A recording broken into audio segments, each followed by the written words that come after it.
ओम नमः शिवाय। राधे राधे फ्रेंड्स। तो आज इस वीडियो में मैं आप सब लोगों को ये बताने वाली हूँ कि आप किस तरीके से बहुत ही साधारण विधि से नाग पंचमी के दिन नाग देवता की पूजा कर सकते हैं। तो सावन का महीना चल रहा है और सावन के महीने में हम शंकर भगवान की पूजा करते हैं और नाग शंकर भगवान के गण होते हैं, उनके बहुत ही प्रिय होते हैं। तो सावन की पंचमी तिथि को नाग पंचमी मनाई जाती है। तो ये पूजा करने के लिए आप जहाँ भी आपको पूजा करना है वहाँ पे साफ सफाई कर लीजिए। मैं ये पूजा अपने किचन में करती हूँ, आप चाहें तो अपने किचन के प्लेटफॉर्म पे भी कर सकते हैं। तो ये बहुत इजी हो जाता है। मैं यहाँ कर रही हूँ क्योंकि मैं अपनी सारी पूजा पाठ यहीं पे किचन के कॉर्नर में करती हूँ। किचन के प्लेटफॉर्म पे जब आप करते हैं तो वहाँ पे टाइल्स बनी होती है, तो वहाँ पे आप नाग का फोटो बना सकते हैं और बाद में पोंछ सकते हैं। लेकिन जब आप पेपर पे बनाते हैं, जैसे मैं बना रही हूँ, तो इनका विसर्जन करना होता है। आप चाहे तो आटे से भी बना सकते हैं। यहाँ मैं नाग का फोटो बना रही हूँ, आप चाहे तो 2, 5, 7 जैसा आपके घर में होता है उस तरीके से आप कर सकते हैं, उस हिसाब से आप फोटो बना सकते हैं। लेकिन मिनिमम 2 फोटो नाग नागिन के बनाए जाते हैं। आप चाहें तो काजल की स्टिक से बना सकते हैं या काजल डिब्बी वाली काजल से भी आप बना सकते हैं, कोई प्रॉब्लम नहीं है। यहाँ पे ग्लू की सहायता से मैंने पेपर को वॉल पे चिपका दिया है। लेकिन यही होता है कि जब आप पेपर पे बनाते हैं तो आपका दीवार गंदा नहीं होता है, लेकिन फिर आपको विसर्जन करना होता है। और अगर आप टाइल्स पे बनाते हैं तो पूजा के बाद नाग के फोटो को आप आसानी से पोंछ सकते हैं।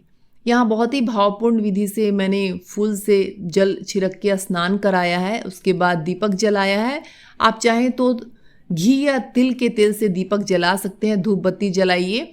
नाग जो हैं उनको आप हल्दी लगाइए और रोली लगाइए, बहुत ही शुभ होता है हल्दी लगाना। वस्त्र स्वरूप आप कलावा चढ़ाइए। आप एक एक नाग पे कलावा भी चिपका सकते हैं। मैंने यहाँ पे नीचे रख दिया है क्योंकि नाग को सुगंधित चीज़ें बहुत प्रिय होती हैं, तो उनको फूल जरूर चढ़ाइए, उनको ये सारी चीज़ें बहुत अच्छी लगती हैं।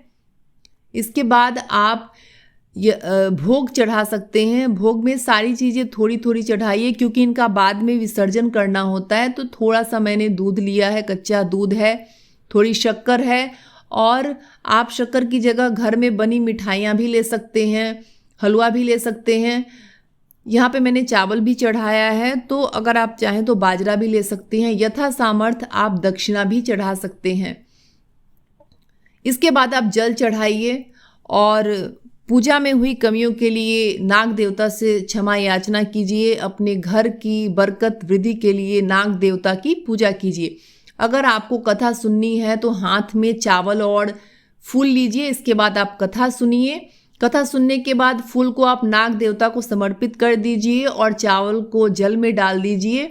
इसके बाद आप आरती दिखाइए। आरती कम से कम 5 बार या 7 बार दिखाई जाती है क्लॉकवाइज। ये भी आरती का ही स्वरूप होता है। इस तरीके से आरती दिखाने के बाद एक बार फिर से नाग देवता की आप पूजा कीजिए। पूजा में हुई कमियों के लिए क्षमा याचना कीजिए। पूजा हो जाने के बाद जल लेकर के आप 2 बार वार दीजिए।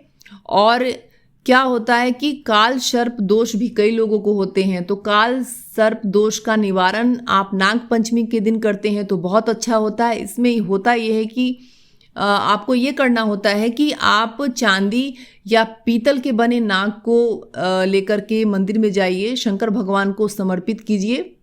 पंडित जी की सहायता से ये पूजा होती है। जो भी आपने नाग बनाया है, चाहे वो चांदी का है, पीतल का है, वो शिवलिंग पे चढ़ा करके और दूध से, गाय की दूध से उस पे अभिषेक किया जाता है। यही पूजा का तरीका होता है जो हम पंडित जी की मदद से करते हैं। पूजा करने के बाद जो आपकी भोग चढ़ाया है, आपने फूल चढ़ाया है, सारी चीज़ों का विसर्जन करना होता है। तो आप अपने गमले में कर सकते हैं या कच्ची मिट्टी होती है जहाँ, या ज़मीन पे भी थोड़ा सा गड्ढा करके आप सारी चीज़ों का विसर्जन कर सकते हैं, क्योंकि यही करना होता है। और ये सारी चीज़ें किसी को देनी नहीं होती है, दान नहीं करनी होती है।